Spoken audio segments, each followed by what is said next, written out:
Bharat great country, Modi best friend అన్న నోటితోనే మనల్ని ద్వేషిస్తున్న ట్రంప్ టారిఫ్స్తోనే ఆగేలా కనిపించడం లేదు.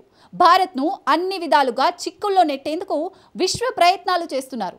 ఉగ్రదేశం ఆర్మీ చీఫ్ ఆసిమ్ మునీర్ను మరోసారి అమెరికాకు ఆహ్వానించడం అందులో భాగమే. అవును, 2 నెలలు తిరగకుండానే మునీర్కు మరోసారి అమెరికా నుంచి ఆహ్వానం అందింది. పాకిస్తాన్పై పొగడ్తల వర్షం కురిపించే సైనికాధికారి పదవి విరమణ కార్యక్రమానికి హాజరయ్యేందుకు రావాల్సిందిగా మునీర్ను ఆహ్వానించినట్లు వార్తలు వస్తున్నాయి. భారత్పై 50% టారిఫ్స్ ప్రకటించిన సమయంలోనే ఈ పరిణామం చోటు చేసుకోవడం హాట్ టాపిక్ అవుతోంది. ఇంతకు భారత్ని ద్వేషిస్తున్న సమయంలోనే పాకిస్తాన్పై ఎక్కడలేని ప్రేమ కురిపించడం వెనుక ట్రంప్ వ్యూహమేంటి? భారత్ను ట్రంప్ ఎందుకింతగా ద్వేషిస్తున్నారు? భారత్పై 50% టారిఫ్స్, ఉగ్ర పాకిస్తాన్కు ఆలింగనాలు. పాక్ ఆర్మీ చీఫ్కు మరోసారి అమెరికా పర్యటనకు ఆహ్వానం. ఉద్రిక్తతల వేళ మునీర్కు ఆహ్వానం వెనుక వ్యూహం ఏంటి?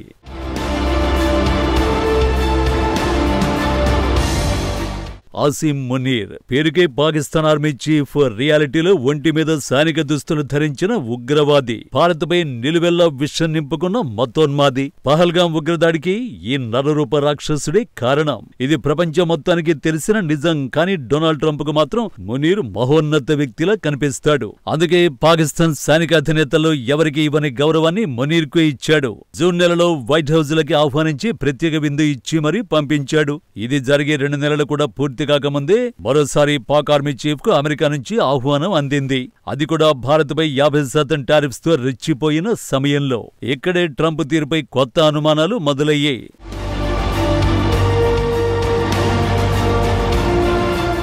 ఈ నెలలో సెంట్రల్ కమాండ్ జనరల్ కురిల్లా పదవి విరమణ చేయబోతున్నారు.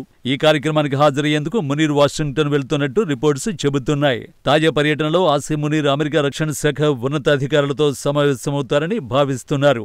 ముఖ్యంగా ఉగ్రవాద వ్యతిరేక పోరాటం, రక్షణ సహకారం, ప్రాంతీయ భద్రత వంటి అంశాలపై చర్చలు జరిపే ఛాన్స్ ఉంది. పాకిస్తాన్లో చైనా ప్రభావం పెరుగుతున్న నేపథ్యంలో అమెరికా పాకిస్తాన్తో తమ సంబంధాలు పునరుద్ధరించుకోవాలని ప్రయత్నిస్తున్నట్లు విశ్లేషకులు అభిప్రాయపడుతున్నారు. దీనికి నిదర్శనంగానే పాక్ ఆర్మీ చీఫ్ కు తరచుగా అమెరికా నుంచి ఆహ్వానాలు వస్తున్నాయని పేర్కొన్నారు.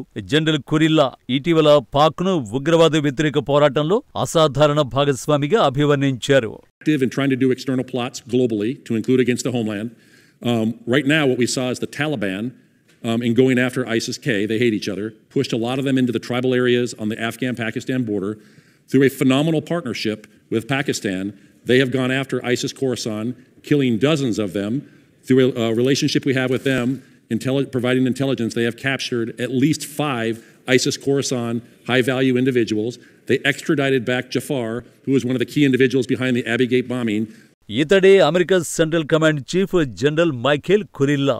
అమెరికాకు భారత్ ఎంత మిత్రదేశమో పాకిస్తాన్ కు కూడా అంతే మిత్రదేశమనేది ఇతడి వాదన. తమకు భారత్, పాకిస్తాన్ 2 దేశాలతోనూ సంబంధాలు అవసరమని చెప్పాడు. ఇస్లామిక్ స్టేట్ ఖొరాసాన్ ప్రావిన్స్ నుంచి అమెరికాకి ఎదురయ్యే ముప్పును ఎదుర్కోవడంలో పాకిస్తాన్ సైన్యం పాత్ర కీలకమని, అందుకే ఆ దేశంతో సంబంధాలు ముఖ్యమని వెల్లడించారు. హౌస్ ఆర్మ్డ్ సర్వీసెస్ కమిటీ విచారణ సందర్భంగా జనరల్ కురిల్లా చేసిన ఈ వ్యాఖ్యలు జూన్ నెలలో తీవ్ర చర్చకు దారితీశాయి. కట్ చేస్తే జూలై నెలలో పాకిస్తాన్ ప్రభుత్వం కూడా కురిల్లాకు తమ దేశ అత్యున్నత పౌర పురస్కారం నిషాన్-ఏ-ఇంతియాజ్ను అందించింది. ఇప్పుడు అతని పదవి విరమణకే పాక్ ఆర్మీ చీఫ్ కు ఆహ్వానం అందింది. ఈ పరిణామాలు పాక్ అమెరికా మధ్య పెరుగుతున్న సైనిక సహకారాన్ని స్పష్టం చేస్తున్నాయి. అయితే ఈ పర్యటనలో ఆసిమ్ మునీర్ ట్రంప్ తో సమావేశమవుతారా లేదా అనే దానిపై క్లారిటీ లేదు. కాకపోతే అమెరికా, పాకిస్తాన్ మధ్య పెరుగుతున్న సంబంధాలు భారత్ కు ఓ హెచ్చరిక వంటివే అని విశ్లేషకులు అభిప్రాయపడుతున్నారు. కానీ భారత్ పై Trump ఎందుకింతగా పగబట్టాడు? India not giving Trump credit for playing a role in the India-Pakistan ceasefire.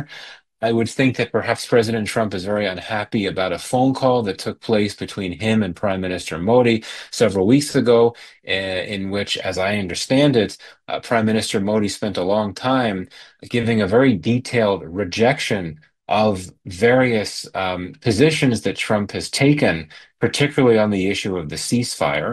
ఈయన పేరు మైఖేల్ కుగ్లెమన్. వాషింగ్టన్ కేంద్రంగా పనిచేసే Wilson centre దక్షిణాసియా విశ్లేషకుడు.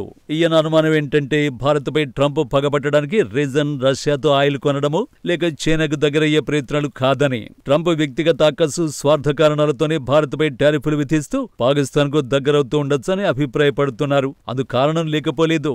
Nobel peace prize పై ట్రంప్ కన్నేశాడు. భారత్ పాక్ మధ్య కాల్పుల విరమణకు తానే కారుకుండని ట్రంప్ చాలా సార్లు ప్రకటించుకున్నాడు. దీనికి భారత్ కూడా అవునని అంగీకరిస్తే ట్రంప్ కోరుకున్న నోబెల్ ప్రైజ్ కు లైన్ క్లియర్ అయి ఉండేది. ఎందుకంటే 2 న్యూక్లియర్ పవర్ కంట్రీస్ మధ్య యుద్ధాన్ని ఆపినందుకు గాను నోబెల్ శాంతి బహుమతి ఇచ్చేందుకు అవకాశాలు ఎక్కువగా ఉండేవి. కానీ భారత్ ఆ పని చేయలేదు. కాల్పుల విరమణలో ఎవరి పాత్ర లేదని, ముఖ్యంగా ట్రంప్ పాత్ర అస్సలే లేదని తేల్చిపడేసింది.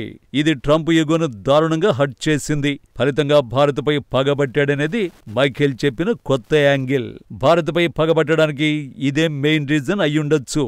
The president has now ended conflicts between Thailand and Cambodia, Israel and Iran, Rwanda and the Democratic Republic of the Congo, India and Pakistan, Serbia and Kosovo, and Egypt and Ethiopia.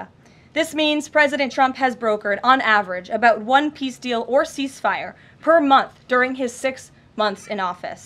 It's well past time that President Trump was awarded the Nobel Peace Prize. అయితే పాకిస్తాన్తో దోస్తీకి మరో reason కూడా ఉంది. తన family Pak సాయంతో crypto వ్యాపారంలోకి దిగడంతో ఇస్లామాబాద్తో సన్నిహితంగా ఉండేందుకు Donald Trump ప్రయత్నిస్తున్నాడు. ఇటీవల ఆ దేశంలో చమురు అన్వేషణకు అమెరికా సంస్థల్ని ప్రోత్సహిస్తానని, ఫ్యూచర్లో ఇండియా కూడా పాకిస్తాన్ నుంచి చమురు కొనే పరిస్థితి వస్తుందేమోనని కవ్వింపు ప్రకటనలు చేయడం అందులో భాగమే. పైగా భారత్ పాక్ మధ్య యుద్ధాన్ని ట్రంపే ఆపేరని, ఆయనకు నోబెల్ బహుమతి ఇవ్వాలని పాక్ ఇప్పటికే ప్రకటించి అతడి మనసు దోచుకుంది. భారత్ ఆ పని చేయకపోవడంతో మనకు వ్యతిరేకంగా పాకిస్తాన్ కు అనుకూలంగా వ్యవహరించడం మొదలుపెట్టాడు. తద్వారా భారత్ను తన రూట్లోకి తెచ్చుకోవాలనేది ట్రంప్ ప్లాన్. కానీ మోడీ సర్కార్ ఎప్పటికీ ఆ పని చేయదు. కథ ఇక్కడి వరకు వచ్చిన తర్వాత అస్సలు చేయదు. కాబట్టి ట్రంప్ నోబెల్ ప్రైజ్ డ్రీమ్ కూడా నెరవేరే ఛాన్స్ ఉండదు.